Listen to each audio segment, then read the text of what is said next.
Mga kahuwan, panoorin ang video na ito upang alamin ang pinaka-latest na balita tungkol sa lagay ng panahon at bagyo update today.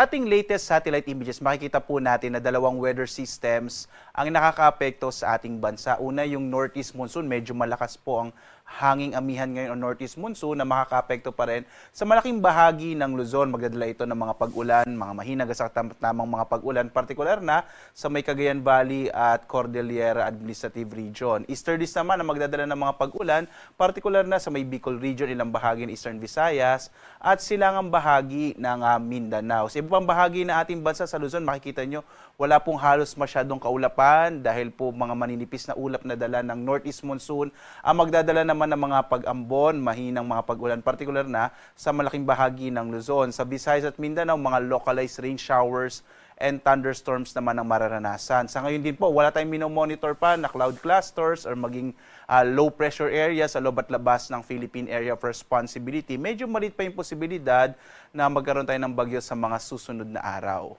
As of 5 a.m. po today, ay may naka-issue pa rin tayo na gale warning, particular na sa mga baybayin ng Batanes, Cagayan, Isabela, Ilocos Norte, Ilocos Sur hanggang sa Aurora, dito po sa may Dilasag at Kasiguran.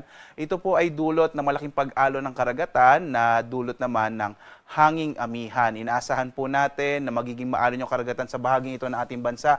Kaya delikadong maglayag yung mga maliit sa sakyang pandagat, lalong-lalo na po yung mga maliliit na mga bangka sa mga baybayin ng mga nabanggit na lugar. Bagamat inaasahan po natin sa mga susunod na araw ay bahagyang hina yung hanging amihan o northeast monsoon, kaya posible rin pong malift itong ating gale warning sa mga susunod na araw. Sa iba pang bahagi ng Luzon, inaasahan natin ng katamtaman hanggang sa maalong karagatan, habang sa nalabing bahagi ng ating bansa, banayad hanggang sa katamtaman ang magiging pag-alon ng ating karagatan. Muli po, mag-ingat, lalong-lalo na kapag may mga localized thunderstorms. Umiwas po, lalong-lalo na yung mga maliliit na mga sasakyang pandagat at maliliit na mga bangka sa ilang baybayin ng ating bansa kapag may mga thunderstorms. Narito naman ating inaasahang magiging lagay ng panahon sa mga susunod na araw. Ito po yung ating weather outlook. Bukas hanggang Miyerkules, posible pa rin maging maulan sa ilang bahagi ng Bicol Region at Eastern Visayas. Isama na rin po natin na dulot naman ng hanging amihan dito po sa may Cagayan Valley Region, Aurora, Quezon. Habang ang easterlies at ang ITCZ, so either easterlies po yan or intertropical convergence on ITCZ, ang magdo-dominate po dito sa may eastern section or magpe-prevail dito sa may eastern section ng Mindanao. Kaya posibleng magiging maulan pa rin sa mga sunod na araw. Pagdating ng Thursday to Friday, inaasahan pa rin natin ang maulang panahon sa may silangang bahagi ng Luzon, dulot po ng northeast monsoon or ng shear line.